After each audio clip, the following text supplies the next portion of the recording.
નમસ્કાર મિત્રો, હું ભાવેશ ફરી એકવાર નવા વિડીયો સાથે આપની સમક્ષ હાજર છું।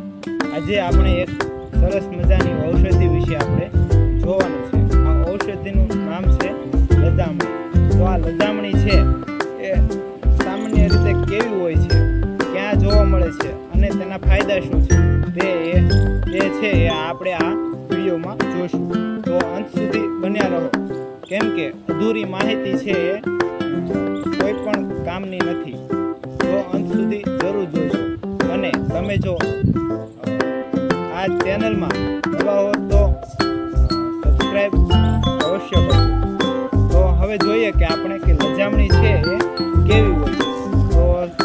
તો લજામણી છે એના પાન કેવા હોય, તો કે લજામણીના પાન છે એ બાવળ જેવા હોય છે અને લજામણીના પાનની કોર છે એ તમને જાંબલી રંગની જોવા મળે છે। અને લજામણીના પાન ને આપણે સ્પર્શ કરીએ તો એ ગરમાઈ જાય છે, એટલે કે એ પીડાઈ જતી હોય છે। સામાન્ય રીતે આવી રીતના પાન હોય તો એ ભેગા થઈ જાય છે અને આવી રીતના થઈ જાય છે, એટલે તમે આવી રીતના છે એ લજામણીની ઓળખ કરી શકો છો।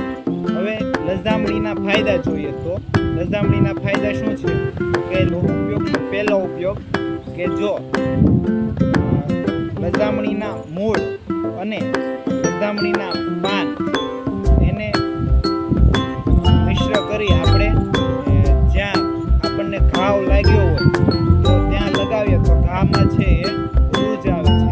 પછી બીજો ઉપયોગ જોઈએ તો લજામણીના પાન છે, લજામણીના પાનનું પાણી છે એ આપણે ઘા વાગ્યો હોય ત્યાં લગાવી અને ઘાવને સાફ કરી શકાય છે। લજામણી છે એ એન્ટીડિસેન્ટ છે, જે તમને તણાવ મુક્ત કરવામાં કામ લાગે છે। બીજો ઉપયોગ જોઈએ તો લજામણીના મૂળ છે એ તમને સારી એવી ઊંઘ આપી શકે છે। લજામણીનો બીજો ઉપયોગ એ પણ છે તમને કીડી કે મકોડો કરડ્યો હોય છે ત્યાં તમને રાહત મળે છે। બીજો ઉપયોગ જોઈએ તો લજામણીનો તો એ તમને સાંધા દુખતા હોય અને પછી છે કે સોજો તમને થયો હોય તો ત્યાં તમે લગાવો તો સોજો છે એ મટે છે અને તમને રાહત થાય છે। લજામણી છે એ ખૂબ જ ફાયદાકારક ઔષધિ છે, તો આનો ઉપયોગ કરવો જોઈએ।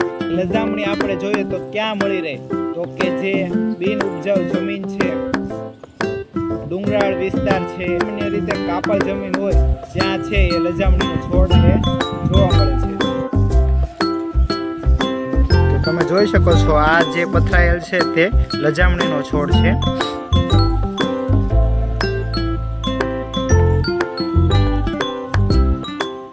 નજદીકથી બતાવું તો જોઈજો।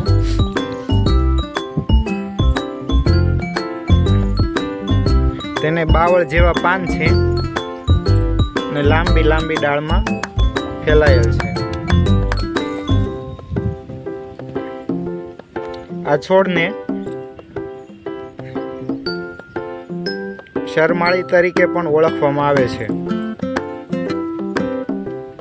તમને આ સિવાય બીજા ફાયદા ખબર હોય તો તમે કોમેન્ટ કરી જણાવી શકો છો। હવે હું આને ટચ કરીને તમને બતાવું છું કે હું ટચ કરું તો શું થાય છે। અને જોઈ શકો છો એના પાંદડા છે એ પીડાવા માંડ્યા છે અને સાવ ભેગા થઈ ગયા છે।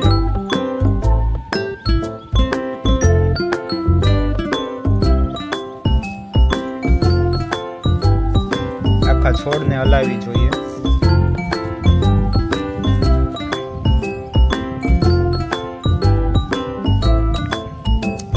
જો આખો છોડ હલાવતા બધા જ પાન છે એ ભેગા થવા મળ્યા છે અને લજાઈ ગયા એવું લાગે છે। પહેલા કેવું હતું ને હવે કેવું તફાવત જોઈ શકો છો। આ બાજુ લજાઈ ગયા છે, આ બાજુ બાકી છે। આ બાજુ પણ હું તમને બતાવી દઉં।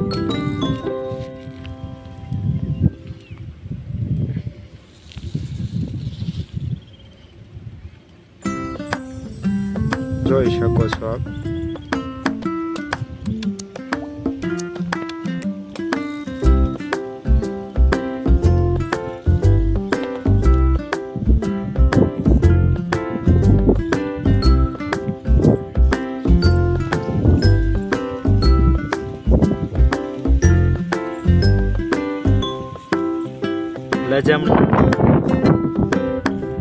લજામણીના ફાયદા ફરી એકવાર કહી દઉં છું કે જો કોઈ વ્યક્તિ તણાવ ધરાવતો હોય તો એ તણાવ છે એ રહિત થાય છે.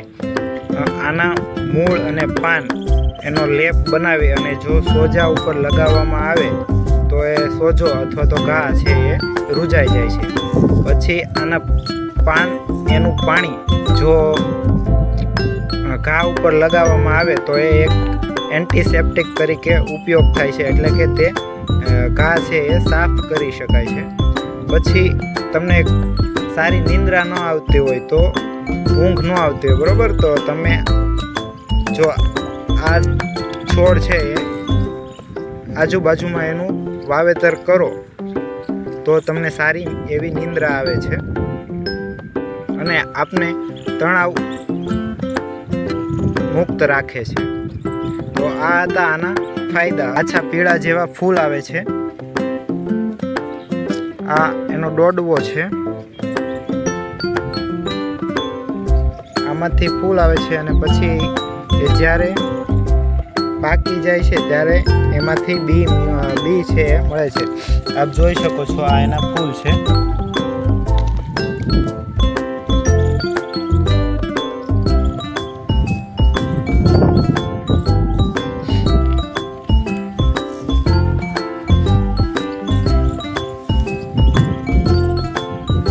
આ વિડીયો તમને કેવો લાગ્યો એ કોમેન્ટ કરી જરૂર જણાવજો, અને આપને પણ આના ફાયદા વિશે થોડી ઘણી ખબર હોય તો કોમેન્ટ જરૂર કરજો.